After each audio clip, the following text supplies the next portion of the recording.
Glórias a Deus, glórias a Jesus e glórias ao Espírito Santo de Deus. A paz do Senhor Jesus Cristo a todos, amigos e amigas, irmãos e irmãs. Deixarei aqui essa breve história. Sirvo a Jesus Cristo há mais de 20 anos, como pregador do Evangelho e levita da casa de Deus.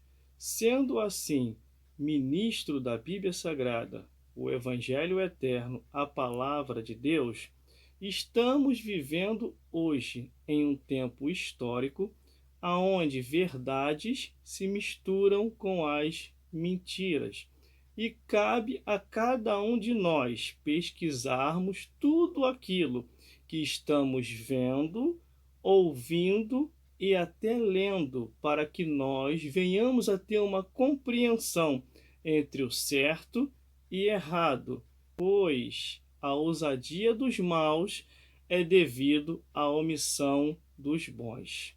Essas palavras são verdadeiras e urgentes nessas declarações, pois pelo menos em 50 países do mundo, mais de 360 milhões de cristãos são perseguidos, presos e mortos atualmente.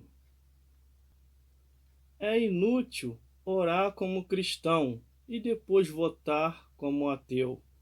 Orar pela vida e depois votar em candidatos a favor do aborto. Orar para que Deus liberte a Igreja da perseguição dos países comunistas e votar em candidatos comunistas ou que apoiam quem persegue a própria Igreja. Orar pedindo a Deus a expansão do Evangelho e depois votar em candidatos que querem fechar as igrejas. Que sentido tem orar pela família e depois votar em candidatos que defendem ideologia que destrói as famílias? Orar pedindo a Deus pelos filhos e votar em candidatos que defendem a pedofilia e ideologia de gênero. Orar para que Deus defenda os adolescentes e os jovens das drogas e votar em candidato que quer a liberalização das drogas. Não adianta orar como cristão e votar como ateu. Não adianta orar como evangélico e votar como ímpio, pois é um tempo de conscientização e que cada um de nós devemos pensar antes de qualquer decisão. E que Deus abençoe o Brasil e que o nome de Jesus Cristo seja exaltado nessa nação, em nome do Pai, do Filho e do Consolador, que é o Espírito Santo de Deus, que ele esteja entre nós, hoje, sempre e eternamente. Amém. Vamos para uma breve meditação bíblica. Gênesis, capítulo 1, versículo 4. E viu Deus que a luz era boa, e separou a luz das trevas. Deuteronômio, capítulo 11, versículo 26. Eis que hoje eu ponho diante de vós a bênção e a maldição.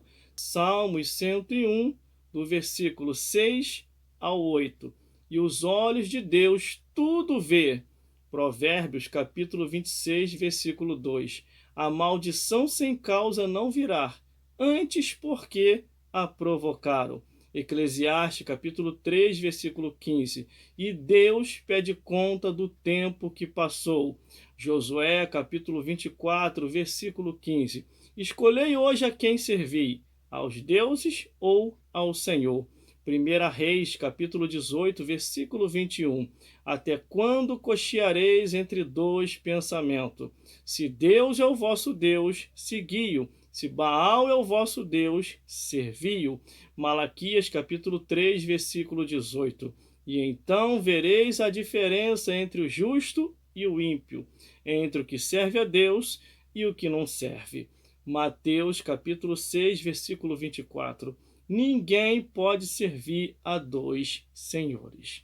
Como diz as Escrituras, a palavra de Deus, o Evangelho eterno, a Bíblia Sagrada, Mateus capítulo 6, versículo 24. Ninguém pode servir a dois senhores, porque ou há de odiar a um e amar o outro, ou se dedicará a um ou desprezará o outro. Não podereis servir a Deus ou o diabo. Não podereis servir a Jesus Cristo ou a Satanás. Você tem que se decidir se quer ir para o céu ou se quer ir para o inferno, se quer ter paz ou se quer ter perturbação, se você quer andar no caminho da luz ou se você quer andar no caminho das trevas.